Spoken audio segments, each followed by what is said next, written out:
Բարերեկում հարցազրույցի տաղավարում այսօր իմ հյուրը ազգային համաձայնություն կուսակցության նախագահ Արամ Հարությունյանն է, բարև ձեզ պարոն Հարությունյան։ Շնորհակալ եմ հրավերն ընդունելու համար եւ այսպես երեք հայտնի դարձավ, որ մարտի 1-ի զոհերի իրավահաջորդները դադարեցնում են իրենց մասնակցությունը սահմանադրական կարգի ենթադրյալ տապալման գործով նիստերին, նրանք կարծում են, որ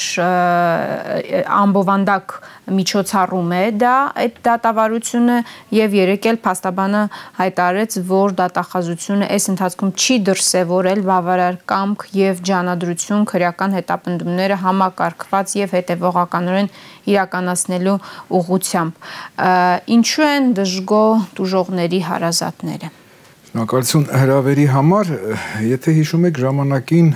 դասականը ասում էր, որ գործը ջուր է, իսկ ջուրը ունի գոլորշիանալու հատկություն եւ ըստ էության մենք տեսնում ենք, որ գործը գոլորշիանում է եւ այն, որ ասում են, որ անբովանդակ, իրոք անբովանդակ է, որովհետեւ այն գործը, որը սարքվել է պատվերով, դա որևէ հիմք չունի եւ որևէ բովանդակություն չունի եւ առավել եւս այդ մարդիկ, որպես տուժող, որ ներկայանում էին դատարանում, իրենց այնտեղ անելիք չունեին։ Ակնհայտ է, որ Նիկոլ Փաշինյանը, եթե ժամանակին ֆինանսավորում էր զոհվածների հարազատներին, ընդ որում դրանից մասնաբաժին ունեին նաև փաստաբանները եւ Եգորյան եւ Սեդա Սաֆարյան, դա եթե հիշում եք, ասենքն ժամանակին գաղտնազերծվեց Ստեփան Սաֆարյանի եւ Վլադիմիր մամուլի խոսնակը Նիկոլ Փաշինյանի այդ իրենց հեռախոսային գրություններով, այնպես որ նկատի ունեք փոխհատուցումը, որը տրամադրվեց։ Հիմա հավանաբար Նիկոլ Փաշինյանը էլ որ ասում է նպատակ չունի ֆինանսավորելու, շարունակելու ֆինանսավորել, որտեղ դա միանվագ է եղել, այդ 30 միլիոնները որ տվել են միանվագ եւ դրանից միանվագ ստացել են նաեւ փաստաբանները, իսկ հիմա այդ գործը արդեն 2 տարի ձգվում է, իսկ այդ փաստաբանները իրենց համար դա այդքան էլ ձեռնտու չի, մանավանդ որ իրենք հասկանում են, որ որևէ հեռանկար չունի այդ գործը։ Իհարկե ես համոզված եմ իրենք են դրթել զոհվածների հարազատներին փաստաբանները, հա, որովհետև իրենք չեն ուզում, իրենք ուզում են նաև ցույց տան, որտեղ եթե մենակ իրենք դուրս գային, իրենք ինչ որտեղ իրենց համար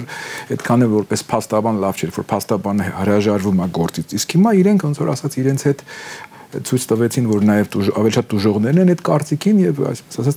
միասին ձևով դուրս եկան, այս ուզում են դուրս գալ այս խաղից, իհարկե փող են ուզում նորից։ Ես համոզված եմ, եթե շարունակվի ֆինանսավորումը, համոզված եմ, որ կշարունակեն։ Այսինքն փակուղ է մտնում այս գործը։ Գործը բնականաբար մտել է վաղուց փակուղի, որովհետև այն ինչ որ ինչու վերագրվում է որպես համարական կարգի տապալում, դա ընդհանրապես անհեռանկար գործ էր, մանավանդ որ նույնը, ասենք, երբ որ ես 96-ի դեպքերի հետ կապված դիմել է դատախազություն հայտարարություն է տվել հանցագործության մասին եւ նաեւ ՀԿՑ-ն գործ հարուցեց մի պահ վերջերս ցենած մոտ 1 տարի տևեց գործը գնում էր, բայց ՀԿՑ-ն կասեցրեց գործը, չնայած շարունակում են վկաներին հարցակները մոտ 130 հոգու, այնտեղ կար նկատի ունեմ Լևոն Տեր-Պետրոսյանի կողմից համանական կարգը տապալելու, ընտրությունները կեղծելու միջավայր եւ իհարկե իմ նկատմամբ խոշտանգումների գործով եւ ՀԿՑ-ն կասեցման հիմքում գրել էր կապված այդ համանական կարգի տապալման հետ, որ քանի որ, ասենքն կա համանական դատարանի որոշում, որով ընտրությունները ճանաչվել են վավեր եւ այլն, խախտումներ էականացություն չեն ունեցել, ասենք գործը այդ հիմքով կասեցվեց։ Հիմա եթե նայում ենք նույն գործը, Քոչարյանն գործը փաստորեն նույն զուգահեռ տարբերակն է, ել չեմ ասում, որ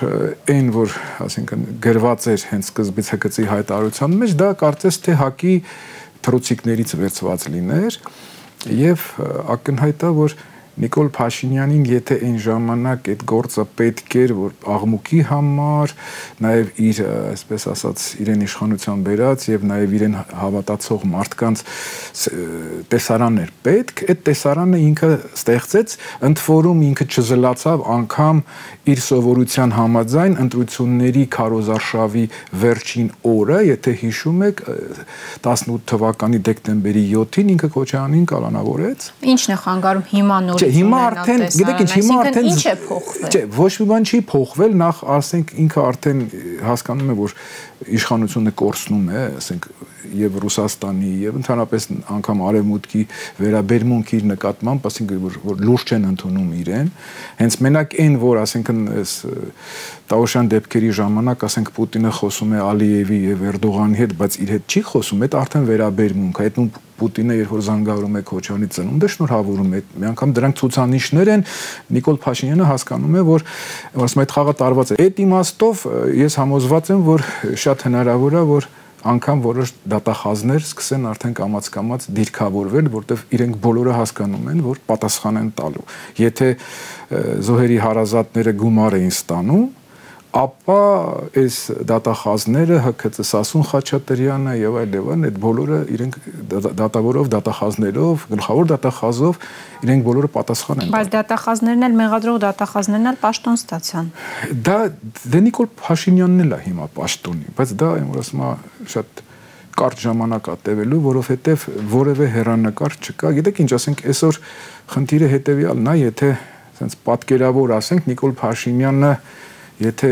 համավարակ է, ապա Սորոսը եւ ասենք մնացածները ուղեկցող հիվանդություն են։ Սկսած ասենք այդ սորոսականները, սկսած գլխավոր դատախազը, սկսած ՀՔԾ-ի պետը, դրանք նկատի ունեմ Հայաստանը այդ թիմով, որոնք պատվեր են կատարում, իրենք լուրջ խնդիր են ունենալու հետո, որովհետեւ դա այնպես չի, որ մի պահ կամ ասենք ինչ որ եթե ժամանակին ես ստուդիայից եմ ասել, Վիշինսկին որ ասում էր, եթե գործը կա, մարդը հոդվածը կճարվի, սրանք հոդվածն էլ չճարեցին, որովհետեւ այդ պրոֆեսիոնալիզմը չունեին եւ նաեւ Քոչարյանը համենայնդեպս տեղ չէր թողել, որ իր վրա հոդված դնեն։ Ասենք իր ամբողջ գործնեությունը եղել է աչքի առաջ եւ համենայնդեպս նույն մարտի 1-ին, ասինքն մենք տեսնում ենք ամեն ինչ արվել է օրենքի սահմաններում։ Պարոն Արությունյան, դուք տեսեք, ասում եք, այս տաղավարում էլ եք ասել, ոչ միայն դուք, շատ ընդդիմախոսներ իշխանությունների շատ ընդդիմախոսներ ասում են, որ այ քիչ մնաց, բոլորը նախ քաղաքական թեժ գարուն են կանխատեսում, հետո քաղաքական թեժ աշուն են կանխատեսում, ամառ ձմեռ են կանխատեսում, բայց մենք տեսնում ենք, որ 2 տարի շարունակ իշխանությունները կարողանում են իրենց հանգիստ բնականon կյանքով շարունակել պաշտոնավարել։ Ուզում եմ հասկանալ ընդդիմադիրներին որտեղից այդ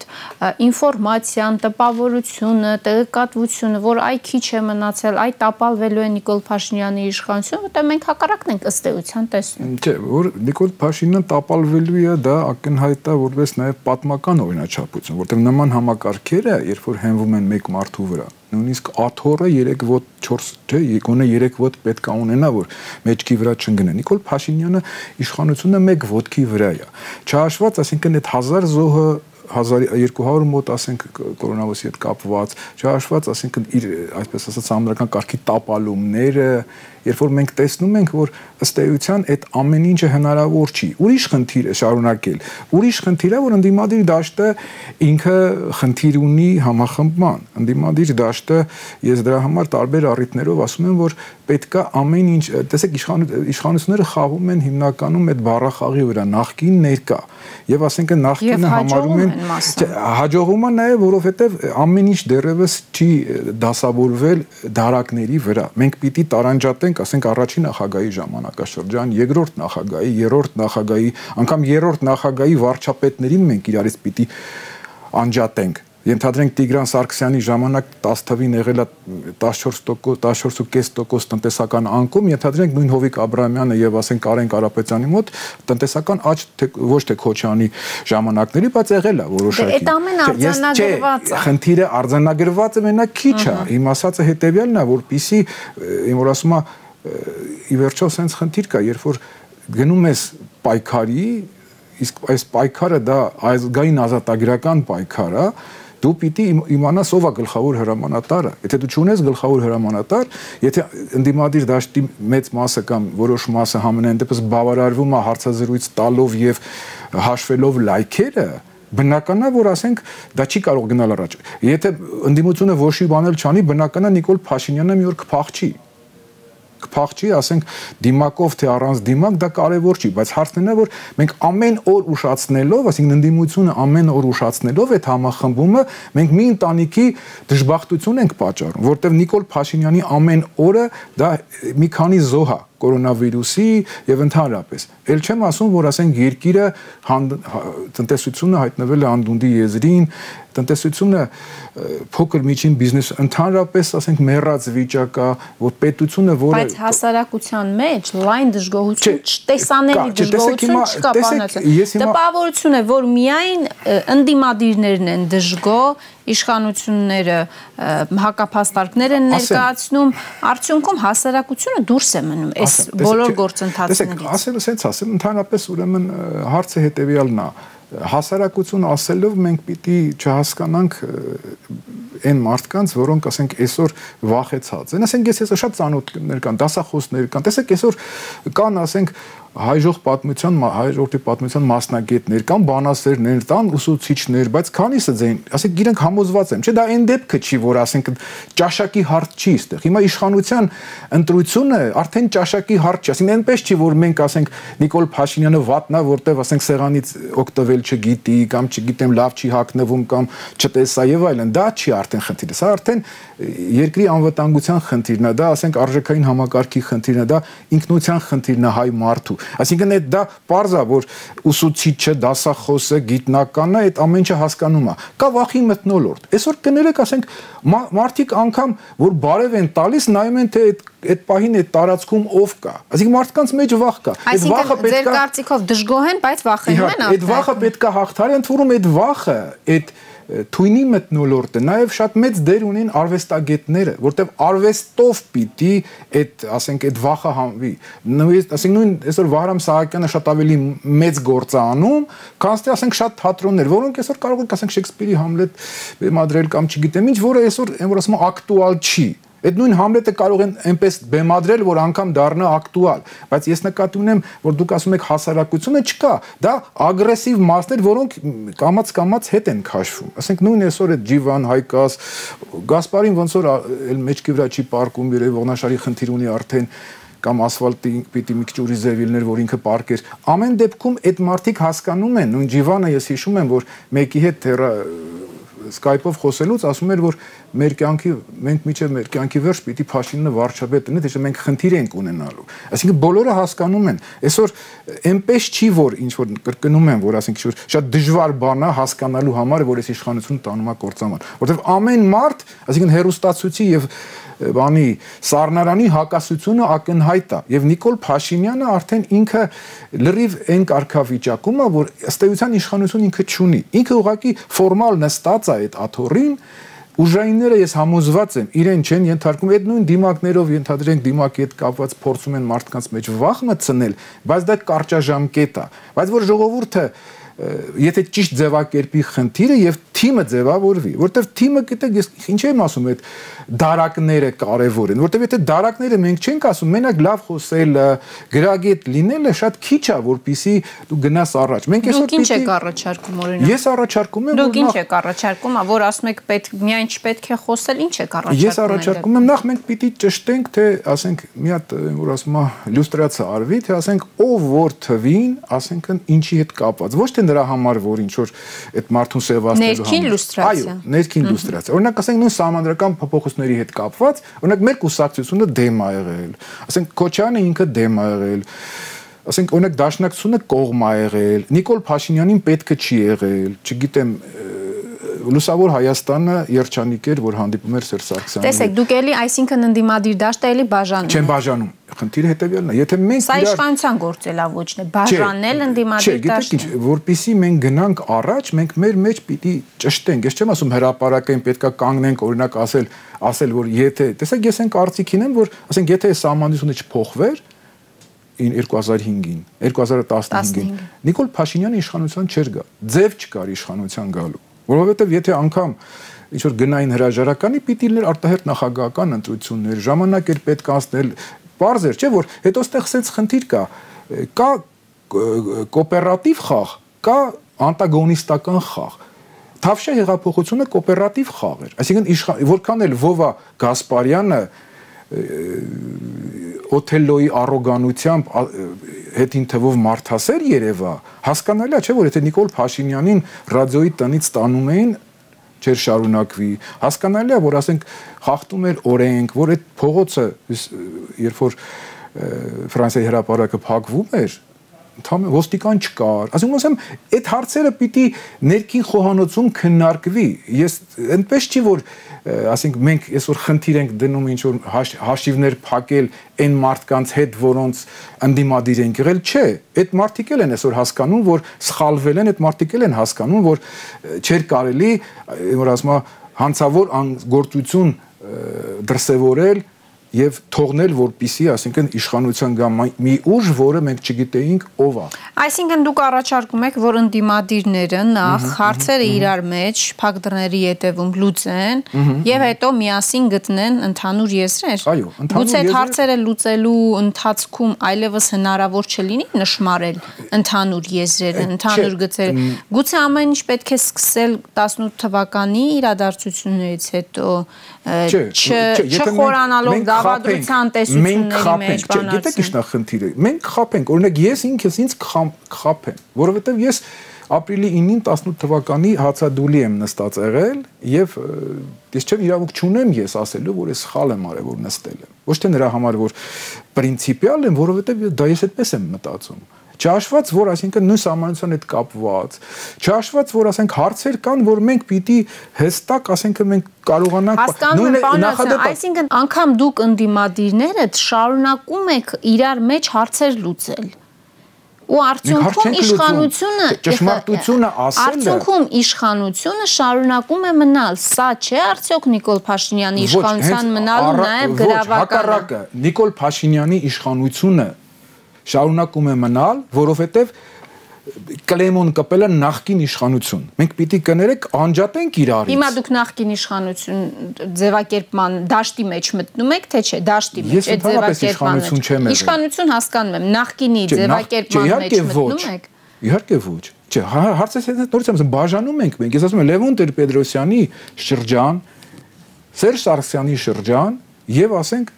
Նիկոլ Փաշինյանինը, որը հիմա տեսնում ենք։ Եթե մենք Ռոբերտ Քոչարյան, Լևոն Տեր-Պետրոսյան, Ռոբերտ Քոչարյան, Սերժ Սարգսյան, ասենք եթե մենք չենք բաժանում, եթե մենք չենք ուզում ենք խափենք, ասենք գիտեք ինչ, ժողովուրդը սխալվեց 18 թվական, ժողովուրդը չսխալվեց 18 թվականին միջև Նիկոլ Փաշինյանին ընտրելը։ Հասկանում եք, ես տեսել եմ տոնախմբություն եղել։ Ուրիշ խնդիր է, որ ասենք դա տեխնոլոգիայել խառնված էր, բայց հարցը հետեւյալն է, մենք պիտի կարողանանք, որ ասում եմ ոնց են ասում, չէ, կոտլետները ճանճերից ազատել, անջատել։ Եթե մենք դա չենք անում, եթե մենք ասում ենք, որ ասենք կներեք, ասենք Վանեցյանը իր քաղաքական բանը հաշվում է, ասենք իր դուրս գալուց հետո, ենթադրենք ՀԿ-ն հաշվում է, չգիտեմ, սենց։ Ասենք ամեն մարդը պիտի ոչ թե այդպես հաշվի, ասենք ամեն մարդ պիտի կներեք նաև պատասխան տա։ Ես չեմ ասում դրա համար պիտի ինչ-որ դատապարտենք։ Նույն 96 թվականին շատ ավելի լուրջ հակասություններ են ունեցել Վազգեն Մանուկյանը եւ Պարուր Հայրիկյանը, քանց թե հիմա ունեն, ասենք, այսօրվա դաշտում խաղացողները։ Ընդդիմադիրները։ Այո, բայց մեզ հաջողվել է, որովհետև նստել են կլոր սեղանի շուրջ, կոնֆլիկտներ եղել, դուրը փակել են, վիրավորվել են, օրինակ չեմ ասում ով անեղած է գնացել եւ այլն, բայց մեզ հետո հաջողվել է, որ կանգնել Վազգեն Մանուկյանի վրա եւ այդ շարժումը թափ է առել։ Հասկանալի է։ Տեսեք, իշխանությունը հեգնում է, ասում է, որ դուք չեք կարողանալու հաջողել, դուք նկատի ունի ամբողջ ընդդիմադիր դաշտին, որովհետև այդպես էլ չեք գտնելու բանաձևը խոսելու հաղորդակցվելու հասարակության հետ եւ մեզ հեռացնելու։ Մեզ դա հաջողվում է։ Նիկոլ Փաշինյանի բանաձևը ըստ էության դա իրեն հաջողվում է հասարակության հետ խոսել։ Նախկիններին այսպես կոչված ասում եք չի հաջողվելու եւ դուք չեք կարողանալու իշխանապողություն իրականացնել։ Հիմա այս պայմաններում հասարակությունը ինչպես կողմնորոշվի։ Եկեք sense ասեմ, մենք հասարակություն բառը, ասենք այն որ միշտ չի որ մեծամասնություն ընդհանրապես ճիշտ է։ Առավել ևս երբ որ հիմա Նիկոլ Փաշինյանը ոչ միայն մեծամասնություն չունի, ինքը 10%-ից էլ երևի քիչ ունի։ Նախ ինքը 2018 թվականին չմոռանանք, որ ինքը ընտրողների մասնակիցների, ասենք 48%-ն է մասնակցել, որից ասենք հաշվենք 50%-ը մասնակցել է, որից ես նկատի ունեմ, չէ, խնդիրը հետեւյալն է, բայց եթե այդ հեղափոխության ժամանակ չպիտի լիներ քիչ մասնակցություն, դա հետ նշանակում է հենց որ դա որ ասում է հաստատ այնպես չէր, որ ժողովուրդը Նիկոլ Փաշինյանին ուզում էր։ Ժողովուրդը կարող է նախկիններին չէր ուզում, բայց Նիկոլ Փաշինյանին էլ չէր ուզում այդ 50%-ը։ Դրա համար այդ 50%-ը չեկավ։ Հետո եկեք մի բան չմոռանանք, որ ակնհայտ է, որ 18 թվականի ընտրությունները կեղծվել են։ Հստակ ես կարող եմ ասել ու ապացուցեմ։ Շատ པարզ օրինակով, ասենք նույն լուսավոր Հայաստանը, որևէ տրամաբանություն չկար, որ ժողովուրդը պիտի լուսավոր Հայաստանին ձայն տար, որովհետև Նիկոլ Փաշինյանին հասկանալի է հեղափոխական ուժ էր։ Հանրապետականներին հասկանալի է, ասենք նախկին իշխանություններին ռեսուրս կար, администрատիվ նախորդ ազգային ժողովում էլ։ Չէ, նախորդ ազգային ժողովում նախ էդ էլ պարզ չի ոնց են հայտնվել, բայց երկրորդ ընդհանրապես իրանք Նիկոլ Փաշինյանից հետ ունեին իրար հետ 7%։ Մի մոռացեք դա, չհաշված որ ամբողջ ընդդիմադիր դաշտից ըստ էության միայն իրանք են մտել։ Այսինքն նույնիսկ այդքան չեն կարացել իրանք հավաքեն, որովհետև միշտ ընդդիմադիր ձայները 49% է միշտ, բայց այս 2017 թվականին ուզում ասեմ, նու բարգավաճը մտել։ Չէ, փաստերը ես նորից եմ ասում։ Չէ, փաստերը հետեւյալն է։ Դուրս եկեք, գնացեք մարզերը, չկա լուսավոր Հայաստանին ձայները դրանք եւ բարգավաճի ձայներն են, եւ ասենք հանրապետականի ձայներն են։ Ինչի հանրապետականը չուզեց բողոքարկել, այդ ուրիշ խնդիր է։ Այդ ասենք հետո ամեն ինչը եւ այլն շատ բան ես գիտեմ, բայց ինձ հես պետք չի որ այսօր ընդդիմադիր դաշտը ձեր ասած պարակտեմ։ Բայց որ ասենք լուս բարգավաճը, այսօր տեսեք բանը լուսավոր Հայաստանը ընդդիմություն չի իմ համար, որովհետեւ նա կծված է, որ ասում է այս իշխանություններին Բարգավաճ Հայաստան ընդդիմությունը Բարգավաճ Հայաստանը այսօր ընդդիմություն է։ Բարգավաճ ընդդիմություն։ Բարգավաճ Հայաստանը ըստ էության վերջի շրջանում դեմ է քվեարկել բոլոր նախաձեռնություններին, քննադատում է իշխանություններին, պահանջել է հրաժարականը։ Բարգավաճի падգամավորները չմոռանանք, որ Բարգավաճը ով ինչ ուզում ասի, բայց Բարգավաճը իր էլեկտորատը ունի եւ ակնհայտ է, որ եթե Բարգավաճը չլիներ նախ Գագիկ Ծառուկյանը հետ չլիներ, Նիկոլ Փաշինյանը վարչապետ չէր դառնալու։ Եվ ոչ մեկ էլ չի կարա մեղադրի, օրինակ կներեք Գագիկ Ծառուկյանին, թե ինչի կանգնես Նիկոլ Փաշինյանի կողքը։ Ինչու չեն կարող մեղադրել։ 15 թվականի հետ կապված։ Մի մոռացեք, որ Գագիկ Ծառուկյանը Բարգավաճը 18 թվականի վարչապետի Սերժ Սարգսյանի ընտրության ժամանակ ինքը կոչ չի արել ձայն տալ։ Ինքը ազատ է թողել։ Այսինքն ի տարբերություն դաշնակցության, որ ընդհանրենք իրենք ձայն են տվել։ Բայց Բարգավաճը ուզում ասեմ չի քվեարկել։ Ամեն մեկը ոնց ուզել է։ Իսկ 15 թվականի հետ 18-ի հետ կապված Բարգավաճը։ Հիմա Բարգավաճը հետո ինքը կոպիտ ասած տեսել է, որ սխալվել է եւ հիմա ինքը քննադատում է եւ իրենց падգամավորները այդ իմաստով իրանք շատ հստակ են պահում։ Ընդհանուր իմաստով այսօր պարլամենտում, ոչ միայն ընդհանուր, այսօր կա մեկ ընդդիմություն պարլամենտում, դա Բարգավաճ Հայաստանն է։ Դրսի ընդդիմությունը, որը շատ ավելի մեծ է, դա ուզում ասեմ երբեք այտենց ընդդիմություն չի եղել։ Երբեք ասենք երկու նախագահ, Արցախի հերոսներ եւ այլն չեն եղել ընդդիմադիր։ Հիմա դուք արտախորհրդարանական ընդդիմության եւ խորհրդարանական ընդդիմություն ԲՀԿ-ի համագործակցություն տեսնում եք, ինչու եմ հարցնում, որովհետեւ Գագիկ Ծառուկյանն էլ է խոսում նույն հռետորաբանությամբ, ինչ իշխանությունները նախորդների հետ կապ չունենք, չենք ընդունում, նախորդների վերադարձ չի լինելու, այսինքն նույն լեքսիկոնն է օգտագործում։ Հիմա ուզում եմ հասկանալ ձեզ համար ինչպես է Ծառուկյանը օրինակ այդպես ընդդիմության սիմվոլ։ Եթե դարակների վրա բաժանվի, ես համոզված եմ Ծառուկյանը այդպես չի ասի։ Անձամբ Քոչյանի պահով Ծառուկյանը համենայն դեպս ես չեմ հիշում, որ այդպես, բայց այն որ գիտեք ինչ, այստեղ խնդիրը այն տարբերակը չի, որ հիմա պիտի ասի։ Ես համոզված եմ, որ Բարգավաճի տեղը ընդդիմադիր դաշտում է, ինքը խնդիր ունի հանրապետական, այդ ակնհայտ է։ Այսինքն 15 թիվը ոչ ոք չի մոռացել, բայց ինքը հասկանում է, որ ինքը Նիկոլ Փաշինյանը ճանապարհ չունի անցնելու։ Ծառուկյանն էս հողին կպած մարդ է։ Հնարավոր չի ասենք, որ այսօր ինքը իր տեղը այդտեղ է, ուրիշ խնդիրը մարտավարությունն է եւ այլն, ակնհայտ է, որ եկավ այն պահը, երբ որ ընդդիմությունը միավորվեց, Ծառուկյանի տեղը այդ դաշտում է։ Ծառուկյանի կեղքը ուրիշ տեղ չի։ Այսօր ես կներեք, իմ մտքով կարող է անցնել, որ ես ասենք կարող է նույն դաշտում լինեմ հանրապետականների հետ, բայց այն որ ասում է երկրի անվտանգությունը ստիպում է կանգնել, բայց Ծառուկյանի պահվածքը համենայն դեպս ինքը նույն սահմանադրական մի մոռացեք, որ Ծառուկյանն էլ անձամբ ինքը դեմ եղել միջև քաղաքականից դուրս գալը սահմանադրական բարեփոխումներին։ Հետո Իրանը երբ որ հանել են, ասենք դրանից հետո թիմը ուրիշ դիրքորոշում ա ունեցել։ Բայց նկատի ունեմ դրա համար ես ասում, ասենք մենք այս հարցը մենք պիտի լուծենք մեր մեջ։ Եթե մենք այդ հարցը չենք լուծում մեր մեջ։ Մենք դուք ընդդիմադիրներ եք, եւ ոչ մեկը, գիտեք, ինստեղ խնդիրը հետեւյալն է, կամ ասենց կոպիտ ասած, կարճ ժամանակում,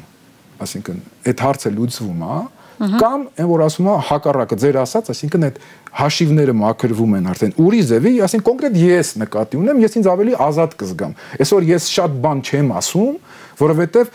չեմ ուզում, ասենք խնամքով եմ վերաբերվում ընդդիմությանը։ Ես չեմ ուզում, որ ասենք, որովհետև այսօր կարևոր չի ով ում դեմ ա եղել, ում հետ կապված ինչ ա ասել, այսօր մենք ունենք մեկ խնդիր, Հայաստանի անվտանգության խնդիր, որի թիվ 1 սպառնալիքը Նիկոլ Փաշինյանն է։ Արցախի խնդիր, որի թիվ 1 սպառնալիքը Նիկոլ Փաշինյանն է։ Դրա համար մենք պիտի այդ հարցը լուծենք։ Հակառակ դեպքում կրկնում եմ, արդեն լրիվ ուրիշ է լինելու եւ ասենք, որ ասում եմ, ներսում չի լուծվելու հարցը, արդեն դրսում է լուծվելու եւ արդեն մենք մեր ժողովուրդը արդեն ուղղակի սպասողական եւ դիտորդի դերում է հանդես գալու։ Շատ լավ, երբ սպասել փոփոխությունների։ Իշխանությունը հեգնում է ընդդիմության, ասում է, էլի թեժ աշնան մասին եք խոսում, թեժ գարնան մասին եք խոսում, սպասել թեժ աշնան։ Երբ սպասել փոփոխությունների որպես ամփոփում։ Ես ձեզ ասեմ, որ այդ ամեն ինչը լինելու է միանգամից եւ համոզված եմ նաեւ, որ եթե այդ իմ ասած ներքին խնդիրները լուծվեց, հստակ որ, ասենք ինչ որ գալիս ենք մի հատ ընդհանուր գաղափարի, բայց այդ խոսակցությունը, կոպիտ ասած այդ ռազմորկան հնարավորություն է տալու ձևավորել դաշինքը առաջի համար, երկրորդ համար, երրորդ համար։ Եթե մենք չենք, որտեվ չի կարող, որ ասում եմ, եթե դու գնում ես ճեղքելու սառույցը, դու պիտի, որ ասում եմ, ծայրը սուր լինի։ Եթե սուր չեղավ, եթե կլոր եղավ, երբեք դու այդ չես ճեղքի։ Դրա համար ես համոզված եմ, որ դա պիտի լինի ու քաղաքական ուժերը իրենց մեջ ուժ կգտնեն դարակների վրա շարվելուց հետո կոպիտ ասած համագործակցել։ Ուրիշ տարբերակ մենք չունենք։ Մենք որովհետև Արցախի հարցը, տեսեք, Արցախի հարցը այսօր ամենավտանգավորը հենց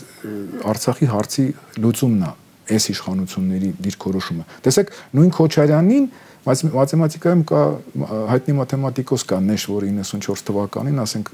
Նոբելյան մրցանակ ստացավ, կա Նեշի կայունություն։ Այսինքն, երբ որ խաղացողների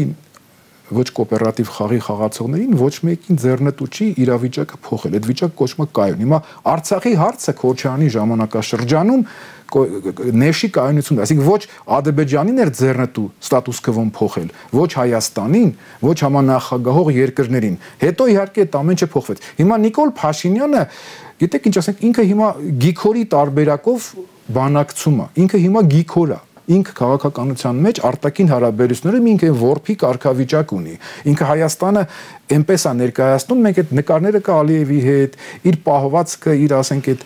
դիրքորոշումը, ոչ հստակ դիրքորոշումը իրան դարձնում է գիքոր։ Մենք իրավունք չունենք, որ գիքորին թողնել իշխանությունը։ Հասկանալի է, զարգացումը հիմա սпасել առաջիկայում, թե։ Իհարկե, շատ արագ ես համոզված եմ, որ գնալու է այդ գործընթացը։ Ուզի։ Շնորհակալ եմ։ Հարցազրույցի տաղավարում իմ հյուրը ազգային համաձայնություն կուսակցության նախագահ Արամ Հարությունյանն էր։ Ամուր եղեք, հանդիպենք վաղը։